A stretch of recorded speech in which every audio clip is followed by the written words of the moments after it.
안녕하세요. 스포츠 분석 천교수입니다. 저희 채널을 방문해 주셔서 감사합니다. 이번 회차 천교수 가족방 적중 내역입니다. 적중하신 분들 모두 축하드리며 오늘의 경기 분석도 재밌게 시청하시고 유익한 정보 얻어가시기 바랍니다. 천교수 가족방 입장은 영상 하단 고정 댓글을 통해 입장 가능합니다. 그럼 오늘의 경기 분석 시작하겠습니다.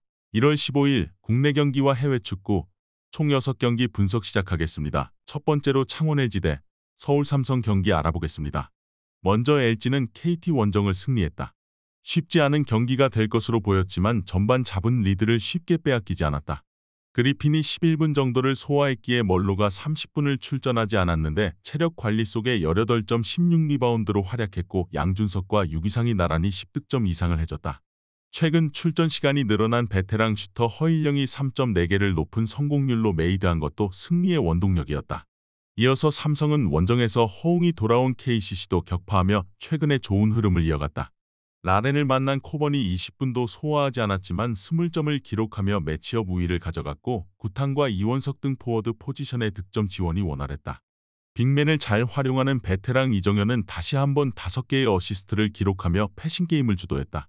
마레이의 공백 속에 LG는 멀로가 1옵션으로 나서고 있지만 코번의 엄청난 피지컬을 앞세운 페인트존 침투를 저지할 수는 없다. 박정현과 그리핀 등이 멀로를 지원해야 하는데 어려운 경기가 될 것이다. 구탄과 이정현, 최성모 등 주전 선수들이 모두 좋은 컨디션을 보여주는 삼성이 승리하고 휴식기로 들어갈 것이다. 이번 경기 서울 삼성 승을 추천합니다. 핸디 언어버 및 최종 조합은 고정 댓글 링크를 통해 가족방에서 확인해주세요. 두 번째로 고양 소노 대 울산 모비스 경기 알아보겠습니다. 먼저 소노는 지난 일요일 홈경기에서 SK에 완패했다.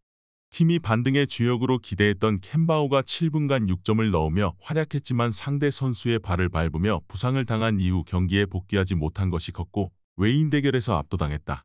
알파 카바가 9개의 리바운드를 잡았지만 야투 7개 시도 중 6개를 실패했고 번즈도 단 4득점에 그쳤다. 이어서 모비스는 지난 주말 DB 원정에서 20점 차 이상의 대승을 따내며 선두인 SK를 다시 추격했다. 최근 다소 부진했던 숄롱이 벤치에서 나와 팀 내 최다인 25득점을 기록하며 더블더블에 성공했고 이우석과 이승우 등 젊은 포워드 자원들이 맹활약했다. 함지훈의 수술 아웃으로 인해 팀이 다소 처질 것으로 보였는데 김준일이 어느 정도 공백을 메우고 있고 이우석이 팀의 중심을 잘 잡아주고 있다. 소노는 발목 부상을 당한 팀의 에이스 이정현이 앞으로 7주 정도를 결장하기에 전력 누수가 크다. 게다가 캔바오에게도 4주의 시간이 필요하다.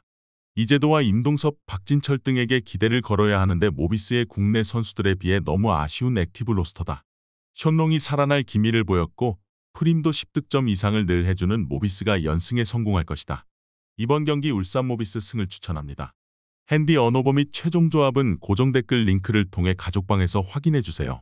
경기 분석 잘 보고 오셨나요? 다음 경기 분석 보시기 전에 천교수 가족방 입장하시는 법 안내해드리도록 하겠습니다. 첫 번째로 영상 하단 댓글을 클릭해주세요. 두 번째로 링크를 클릭하신 후 세 번째로 채팅 참여하기 클릭하셔서 문의 주시고 답장 기다려주시면 됩니다. 남은 영상, 유익한 정보 얻어가시길 바라며 이어서 다음 경기 분석 시작하겠습니다. 세 번째로 하나은행 대 우리은행 경기 알아보겠습니다.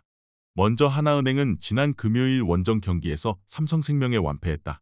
부산 원정에서 너무 부진한 경기를 했기에 이 경기에 대한 의지를 드러내려 했는데 힘 한번 써보지 못하고 패했다. 양인영이 골밑에서 리바운드 10개를 잡으며 더블더블에 성공했고 베테랑 포워드 김정은이 팀 내 최다인 12점을 기록했지만 다시 한번 백코트의 부진이 컸다. 최하위를 벗어나기 위해서는 김시온을 비롯한 앞선의 활약이 있어야 한다. 이어서 우리은행은 지난 일요일 경기에서 리그 선두인 썸을 완파하고 선두와의 승차를 줄였다. 박혜진과 이소희 등이 빠진 상대였다고는 하지만 분위기가 좋은 썸을 만났기에 고전이 예상됐는데 무난한 승리를 거뒀다.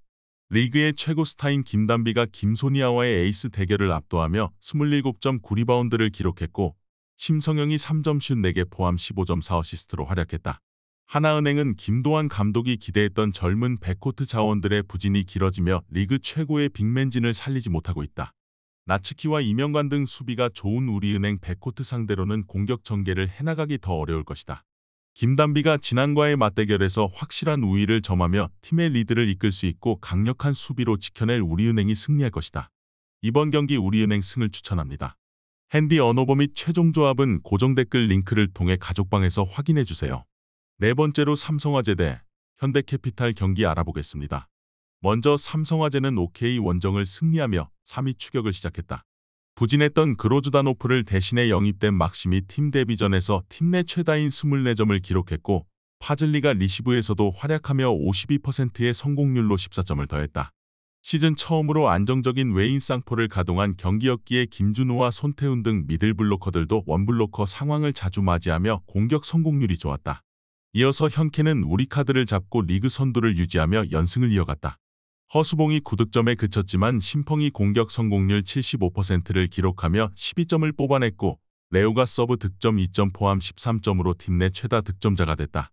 공격 성공률에서 상대의 10%를 안긴 데다 서브와 블로킹 모두 압도했기에 당연한 셔사웃 승리였다. 측면과 중앙 모두 최고의 전력인데다 박경민이 수비 라인을 잘 지켜주기에 질 것 같지 않은 페이스를 유지 중이다. 막심이 가세한 삼성의 화력이 좋아진 건 사실이지만 레오와 허수봉 심펑이 삼각편대로 나서는 현케를 넘긴 어렵다. 또 현케는 3명의 선수 중 1명이 부진하면 언제든 베테랑 전광인이 들어와 분위기를 바꿀 수 있다. 서브 득점이 적은 삼성과 달리 리그 최고의 서버들이 질비한 현케가 연승을 이어가며 2위와 승점 차이를 더 벌릴 것이다. 이번 경기 현대캐피탈 승을 추천합니다. 핸디 언어버 및 최종 조합은 고정 댓글 링크를 통해 가족방에서 확인해주세요.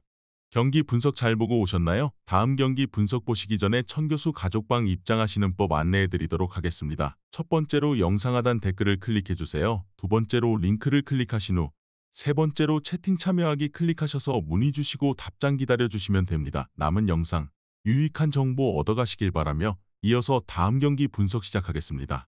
다섯 번째로 한국도로공사 대 GS칼텍스 경기 알아보겠습니다. 먼저 도로공사는 지난 주말 경기에서 리그 선두인 흥국생명에 승리했다. 풀세트 접전이 이어진 원정이었는데 부진하던 타나차의 승부처 활약이 있었고 신인왕을 사실상 예약한 루키 세터 김다은이 세터로서의 역할 외에도 블로킹과 공격 등으로 6점을 뽑아냈다. 타나차 합류 이후 부담이 줄어든 니콜로바와 강소희의 공격 성공률이 올라간 점도 인상적이다. 이어서 GS는 지난주 주말 경기에서 정관장에 패했다. 후반기 첫 경기부터 리그 선두인 흥국생명을 잡았고 연승팀 상대로 연승을 노렸는데 풀세트 접전을 이겨내지 못했다. 흥국전 50점에 이어 다시 한번 엄청난 퍼포먼스를 보여준 지제 실바가 49점을 기록했고 아커 미들블로커인 뚜이가 잘해줬지만 아웃사이드 히터 포지션의 득점이 아쉬웠다. 권민지와 유서연 등이 실바의 부담을 조금이라도 덜어줘야 최하위 탈출을 기대할 만하다. 후반기 두 경기에서 100점을 몰아친 지젤 실바의 존재감이 엄청난 GS지만 유서연과 권민지 등 국내 선수들의 공격 비중이 너무 떨어진다. 때문에 승부처에서 배유나와 김세빈 등 홈팀 미들블로커들이 실바를 적극 저지할 수 있다. 김다은이 여러 선수를 잘 활용하기에 GS 블로커들을 어렵게 할 도로공사가 홈에서 연승에 성공할 것이다. 이번 경기 한국도로공사 승을 추천합니다. 핸디 언어버 및 최종 조합은 고정 댓글 링크를 통해 가족방에서 확인해주세요. 마지막으로 바이에른 미넨 대 호펜하임 경기 알아보겠습니다. 먼저 미넨은 후반기 이후 재개된 리그 일정에서 글라드바흐에 승리했다.